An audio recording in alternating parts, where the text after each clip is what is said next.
Nous assistons à une forte poussée migratoire aux frontières sud des pays d'Afrique du Nord et en Méditerranée. Tout porte à croire qu'elle va beaucoup augmenter dans les années à venir si rien n'est fait. D'un autre côté, il n'existe à date aucun programme régional pour éviter les drames humanitaires et les tensions entre les pays.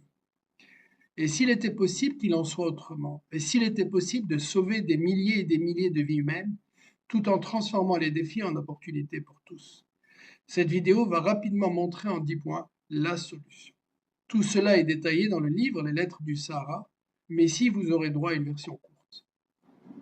Premièrement, les eaux souterraines du Sahara sont très importantes et c'est de l'eau douce. Les aquifères du Sahara, ces larges réservoirs d'eau qui datent souvent de milliers d'années, figurent parmi les plus importants de la planète. Cette information, largement documentée, est relativement peu connue du public. 2. Moins d'1% de la surface du Sahara peut produire l'énergie renouvelable nécessaire à l'Afrique et à l'Europe réunies. Là aussi, les analyses confirment le potentiel, mais aussi les nombreux retours d'expérience de projets réalisés au Maroc, dans les pays du Golfe Persique, aux États-Unis, en Chine et ailleurs dans le monde. 3. Avec l'énergie verte pour alimenter les forages et l'eau des nappes profondes, les conditions de la vie sont réunies. De très grandes superficies de culture peuvent être gagnées sur le désert et devenir productives. 4. Les migrations subsahariennes ne sont pas une fatalité puisque de très nombreux espaces peuvent être gagnés sur le désert et offrir des perspectives de vie à la jeunesse qui ne sera plus forcée de quitter sa terre. 5. Plus encore, ces espaces pourraient produire l'énergie verte nécessaire à l'Afrique et à l'Europe réunie. Tout cela est expliqué en détail dans les lettres du Sahara. 6. Sécurité alimentaire et sécurité énergétique peuvent être ciblées en même temps. Des villages verts innovants qui partagent et développent des connaissances dans le domaine de l'agriculture dans le désert et dans celui des énergies renouvelables pourraient être mis en œuvre dans la région et ainsi mettre en valeur des territoires jusque-là arides et freiner la poussée migratoire. 7. Un monde de coopération autour de solutions qui profitent à tous est possible.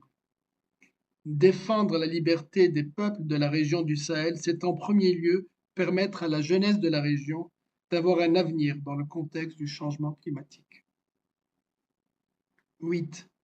Des solutions techniques existent pour transformer les nombreux défis en opportunités pour tous, à une seule et unique condition: changer l'ordre des priorités et placer l'humain au premier rang. 9. Le potentiel du Sahara est là, immense, en attente que les hommes s'entendent entre eux et décident enfin de renverser la vapeur en faveur de la vie et de l'espoir. 10. La description des enjeux, des potentiels et de solutions se trouve exposée en détail dans les lettres du Sahara. Les lettres du Sahara sont un appel pacifique à l'action pour réunir les énergies positives autour d'un meilleur avenir pour tous.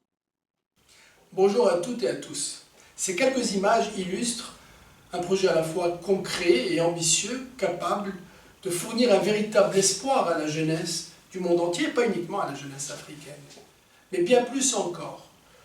En raison de sa taille et de sa portée, ce projet est suffisamment disruptif pour transformer à la racine l'idéologie dominante en faveur d'un monde de coopération où les individus et les peuples collaborent ensemble autour de solutions positives pour le bien de tous. Pour éviter les drames humanitaires et une situation de chaos en Afrique du Nord et en Méditerranée, il y a besoin d'un plan de développement régional, il y a besoin d'un véritable plan fédérateur de développement pour la région. Les potentiels physiques et les solutions techniques existent pour que l'Afrique et l'Europe relèvent ensemble leurs défis communs de migration, de sécurité et d'énergie. Les plans sont disponibles, mais pas pour longtemps et surtout, ils ne font pas partie des agendas. Alors, soyons libres, libres de la première des libertés. Défendons la vie et refusons l'inhumain sous quelque prétexte que ce soit, parce qu'il s'agit d'un interdit absolu. Alors, le livre Les Lettres du Sahara se trouve sur Amazon et n'oubliez pas de vous inscrire à notre chaîne YouTube. Merci.